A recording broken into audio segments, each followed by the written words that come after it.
നമ്മൾ അനുഷ്ഠിക്കുന്ന അനുഷ്ഠാനങ്ങൾ, നമ്മുടെ ഇബാദത്തുകൾ അല്ലാഹു വാഗ്ദാനം ചെയ്തത് നമുക്കിപ്പോ അത് കിട്ടുമോ ഇല്ലയോ എന്ന ആശങ്കകളുടെ നടുവിലാണ്.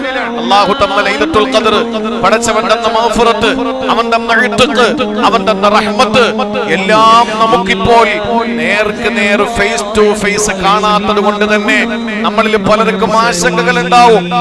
ആ ആശങ്കകളുടെ ഇടയിൽ നമ്മൾ മനസ്സിലാക്കേണ്ട ഒരു സത്യം, നമ്മുടെ വാപ്പ മരിച്ചില്ലേ, നമ്മുടെ വാപ്പ നമ്മളെ പോലെ ഈട്ടിക്കാഫിരുന്നില്ലേ, നമ്മുടെ ഉമ്മ മരിച്ചില്ലേ, നമ്മുടെ ഉമ്മ നമ്മളെ പോലെ മഗ്ഫിറത്തിനെ തേടിയില്ലേ, നല്ല കാര്യങ്ങൾ ചെയ്തില്ലേ, ആ ഉമ്മാക്ക് അല്ലാഹു ഖബറിൽ കൊടുക്കുന്ന പ്രതിഫലം ആ ഉമ്മ കൊതിക്കുന്നുണ്ട്. എന്ത്? യാ ലൈത ഖൗമി, എന്റെ പൊന്നുമോൻ അറിഞ്ഞെങ്കിൽ, ബിമാ ഗഫറ ലീ റബ്ബി, എനിക്ക് അല്ലാഹു പുറത്തു തന്നതും വജഅലനി മിനൽ മുക്രമീൻ, എന്നെ അല്ലാഹു ബഹുമാനിച്ചതും എന്റെ പൊന്നുമോൻ അറിഞ്ഞെങ്കിൽ, എന്റെ ഭാര്യ അറിഞ്ഞെങ്കിൽ ഭർത്താവ് കൊതിക്കുന്നു, എന്റെ ഭർത്താവ് അറിഞ്ഞെങ്കിൽ എന്റെ ഭാര്യ കൊതിക്കുന്നു, എന്റെ മാതാപിതാക്കൾ അറിഞ്ഞെങ്കിൽ മക്കള് ഖബറിൽ കിടന്ന് കൊതിക്കുകയാണ്.